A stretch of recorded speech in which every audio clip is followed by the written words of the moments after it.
이번 선거의 의미가 여러 가지가 있지만 예. 자유통일당이 내세우는 여러 가지 공약들과 목표 네. 간단하게 설명해 먼저 주시죠. 지금 아니 전화부터 왔으니까요. 먼저 받고 얘기하면 연결. 예예예. 알겠습니다. 예. 우리 네. 정책에 있어서 네. 아마 주택 원가 주택과 네. 관련해서 황장 소장님이 네. 지금 전화 연결이 돼 있는 것 같습니다. 오케이. 예. 야. 자, 그럼 연결해 보겠습니다. 예, 황장 소장님. 예, 안녕하십니까. 어이구, 예, 안녕하십니까. 반갑습니다. 반갑습니다. 예. 자, 각 당들이 여러 가지 복지 정책들을 내놓고 있지만 그 예. 복지 정책이란 것들이 사실 포퓰리즘에 의한 것들도 많고 실현 가능성이 없는 것들이 많은데 예, 예. 저희 자유통일당이 내세우는 획기적인 정책, 포퓰리즘도 아니고 국민 피부에 와닿는 이 원가 주택 정책에 대해서 한번 설명 부탁드리겠습니다. 자, 원가 주택이라는 것은 정부가 가지고 있는 국공유지, 또 그린벨트, 이런 땅들이 어마어마하게 많습니다. 많죠. 도심에, 서울이나 수도권 도심에요.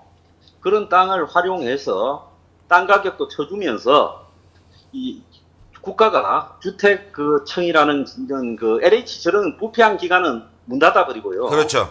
그걸 만들어 가지고 거기서 이 지금 건설 비용을 갖다가 최대한 절감을 해서 하면 700만 원이면 땅값 포함 또 그 건설비까지 할 수 있다라는 걸 건설업계에 있는 수많은 사람한테 제가 그 이야기를 들었습니다. 그래서 평당 700이라고 생각하면 우리가 흔히 84평방미터라고 하는 그 34평짜리 예. 아파트가 2억 3,800이 나와요. 예. 그래서 그 원가 2억 3,800에 이 34평 아파트를 갖다가 제공하면 그러면 이 집이 없는 수많은 그 이 중장년층 또 청년 그 청 그리고 신혼부부 등이 뭐 2억 3,800만 원은 한 20%만 자기가 내고 5천만 원 미만으로 나머지 뭐 2억 정도는 국가가 이 무이자로 대출해 주면 되죠. 예, 그러면 예. 이자 비용만 감당하면 됩니다. 그러면 이것이 그 집이 없는 사람들한테 순차적으로 집을 제공할 수 있다는 거죠. 아, 예. 그래서 한국에 지금 이 무주택자가 43%가 넘어가는데요. 이들에게 희망을 줄 수 있다. 지금까지 여야의 모든 정당들이 이 주택 정책을 뭐 임대주택이니 또 뭐 기본주택이니 하지만은 이런 정책을 내건 데는 없었습니다. 네. 그 원가 주택에 있어서 지금 700만 원 평당 이제 단가를 책정하셨는데 예, 예. 이 700만 원이면은 굉장히 잘 짓는 거 아니겠습니까? 잘 짓죠. 예. 보통요. 그 건설비가 도둑질 안 해먹으면 아파트 그렇죠. 저거 뭐 요즘 뭐 평당 900만 원이라 1000만 원이라는 거는 전부 빼먹고 도둑질 하니까 그런 거고요. 도둑질 안 하면 자기 집 지으면 500만 원이면 지어요. 평당 500. 그러면 나머지 200만 원이 땅값 포함이라고 생각하면 예. 충분히 가능하죠. 게다가 뭐 그린벨트 지역이라고 한다면 예, 국가가 예, 가지고 있는 거면 예, 예, 충분히 활용이 더 싸게 가능할 것이고 예. 또 지금 건설의 문제는 하청 또 재하청을 주면서 문제가 생기는데 예. 이 그렇죠. 청년 기업을 만들어 가지고 청년 건설 기업을 만들어서 청년들이 일할 수 있게 해주면은 이게 사회가 또 자연스럽게 일자리 문제도 해결되는 거 아니겠습니까? 공공 일자리 창출이죠. 지금 건설업을 국가가 대대적으로 원가 주택을 짓기 시작하면 그래서 청년들이 모여서 만드는 그 회사들을 갖다가 예. 밀어줘서 그렇게 하게 되면 어마어마한 몇십만 개의 일자리를 창출하면서 국가가 제2의 뉴딜 그러니까 미국의 루즈벨트의 뉴딜처럼 국가 부흥을 할 수 있죠. 그렇죠. 경제 그리고 부흥이 그 일어나죠. 건설 자재들도 그 엄청나게 제공이 되고요. 그러니까요. 예. 저 소장님, 저 장하길 목사인데요. 예, 안녕하십니까? 안녕하세요. 예. 이 보니까 그 원가 주택 정책이 예. 그 우리 젊은이들에게는 상당한 희망을 주는 당이 되는 것 같습니다. 그럼요. 예. 네, 제가 보니까 저희 교회도 예. 주택 문제가 해결되니까 그러니까 예. 임대주택이지만 예. 그로 가서 결혼하니까 애를 셋씩이나 낳더라고요. 맞습니다. 예. 그러니까 이게 출산 문제도 해결할 수 있고 예. 또 이게 굉장히 좋은 건데 거기다가 하나 플러스 한다 그러면 교회도 예, 예. 용적률을 올려주면 예, 예. 뭐 3, 4층까지는 교회를 짓고 뭐 부속실로 쓰게 하고 예, 예. 그 우위로는 이게 새가족 뭐 또는 신혼 주택을 지을 수 있도록 해준다면 예. 교회도 유익하고 또 이 젊은이들에게 큰 희망이 되지 않겠는가. 아주 그 좋은 생각이시고요. 제가 그 가지고 있는 개념에는 네. 교회뿐만 아니라 그 파출소, 지구대, 소방서, 동사무소, 복지센터, 그리고 뭐 아트홀, 그리고 구청, 네. 엄청난 그런 정부 관련 시설이 있어요. 땅은 많이 차지하고 뭐 한 2, 3층으로. 그런 데다가 전부 용적률을 올려줘서 10층, 15층씩 짓고 밑에는 활용하면 되죠. 심지어 그렇죠. 초등학교, 고등학교에도 그렇게 할 수 있어요. 그렇군요. 입구만 다르게 하면 되잖아요. 네, 네. 그렇기 때문에 이런 부분들을 국가가 안 하려고 해서 못하는 것이지 하겠다고 마음을 먹으면 얼마든지 할 수 있고 실제 지금 싱가포르는 이 전 국민 80% 상대로 이걸 하고 있습니다. 그렇죠. 예, 예. 황 소장님, 예. 저 전준환 목사인데요. 예, 안녕하십니까, 목사님. 예, 아까 그 그린벨트 이야기를 했는데요. 예, 예, 예. 이제 그린벨트를 푼다 그러면 한쪽에서는 조금 좀 의아해하는 사람들이 또 있지 않습니까? 예, 예, 예. 그런데 서울 시내하고 경기도 그 사이에 보면 예. 이제 그 그린벨트 사이로 큰 도로들이 난 데가 많아요. 이미 사실은 그린벨트로서 기능을 상실해버린 그렇죠. 예, 예. 예, 그런 곳이 많이 있죠. 그런 예. 곳에 하면 되죠. 예, 그래서 이제 그런 곳을 예, 예. 땅이 잘려가지고 예, 완전히 그린벨트가 상실된 데가 굉장히 많거든요. 예, 예, 예, 예. 그런 데를 국가에서 조사를 해보면은 예, 예. 넓은 땅이 나올 거예요. 그럼요. 예, 근데 예. 공무원들이 이런 것에 대해서 딱 멈추고 예, 예. 그린벨트라는 이름으로 그린벨트 기능도 없는데 예. 이런 데가 서울하고 경기도 사이에 너무 많단 말입니다. 예, 그렇습니다. 예, 예. 그런 것도 황 소장님이 좀 적극적으로 지금 이렇게 좀 난개발된 지역이 굉장히 많습니다. 예, 제가 지금 생각하는 거는 저 여의도 색강 부지 있잖아요. 예. 그 하루에 한 500명도 운동 안 할 거예요. 그냥 잡초로 방치되어 있습니다. 그런 데를 갖다가 블록으로 매립해서요. 지금 이 원가 주택을 지으면 그 서울 여의도 한복판에요. 제가 봤을 때 한 5천 가구는 지을 수 있다고 봅니다. 그렇죠. 이 원가 주택이라는 부분이 경기를 부흥시키기도 하고 또 더 나가서는 지금 정부가 뭐 아이 한 명 낳으면 1억, 2명 낳으면 그치. 2억 이렇게 가고 있단 말이에요. 근데 실질적으로는 황 소장님 이제 말씀하신 부분들이 집 문제를 해결하면 2억을 가지고 어차피 줄 돈이니까 그 문제를 해결하면 자연스럽게 출산율도 높아지지 않겠느냐. 집이 없기 때문에 출산율이 낮은 젊은이들이 많거든요. 예, 그럼요. 아주 정확한 지적을 하셨는데 10년간에 150조를 썼다는데 그래도 출산율은 0.68로 세계 최하입니다. 그러면 집을 주게 되면 전부 2명, 3명씩 놓게 돼 있어요. 근데 그 집을 공짜로 주는 게 아니라 파퓰리즘이 아니라 원가로 주겠다는 겁니다. 그러니까 이거 해야죠. 해내야죠. 예, 그럼 이게 굉장히 중요한 부분이에요. 한국에 쓸데없이 올라간 집값도 떨어지겠어요. 당연히 제가 그렇죠. 봤을 때는 네. 그걸 정책으로 합의하고 국가가 하겠다고 말을 하는 순간부터 네. 집값은 거품이 빠져서 한 1%만 짓기 시작하면 집값이 안정이 될 거라고 보고 있습니다. 이 중요한 게 지금 왜 그런 복지에 있어서 이 원가 주택을 포기하고 돈으로 제공하고 있느냐?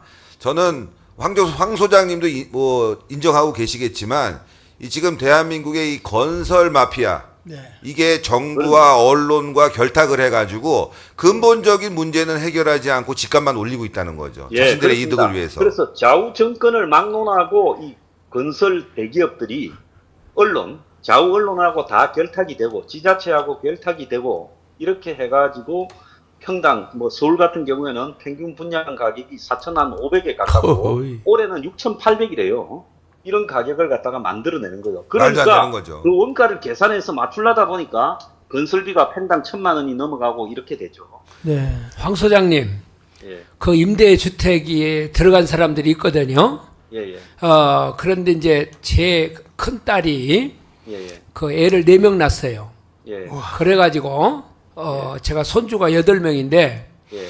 그 임대주택에 들어갔던 사람들이 처음에 예, 그 이자가 쌀 때에는 한 50만 원 정도 주고 방 3개짜리를 들어갔거든요. 예. 그런데 이자가 이제 올라버리니까 이게 한 160만 원, 170만 원 하는 거예요. 예, 예, 예. 그러니까 정부에서 임대주택을 주어놓고 은행 이자가 이렇게 오르니까 막 굉장히 어려워져. 어려워져 버리는 거예요. 예, 들어가기는 들어갔는데. 예. 그러니까 이런 그래서- 것을 정부에서도 은행이나 이런 데서 막 이자를 올려가지고 이렇게 청년들이 막 어렵게 이렇게 만들어 버리는데 이런 것도 좀 살펴주시면 좋겠어요. 아니 근데 그게 우리 입법부에서 네. 국회에 들어가서 우리가 만들어 주기 위해서 지금 당 네. 정책으로 만든 거니까 네. 그건 국회에서 하면 될 것 같아요. 그래요. 예. 예. 저 그래서 황장 소장님. 자유통일당이 어쨌든 국회에 이번에 진입하게 되면요. 이 문제를 내세워서 공론화 시킬 수 있죠. 앞서기만 하면 아마 자유통일당에 열렬한 국민 지지가 몰려들면서요. 네.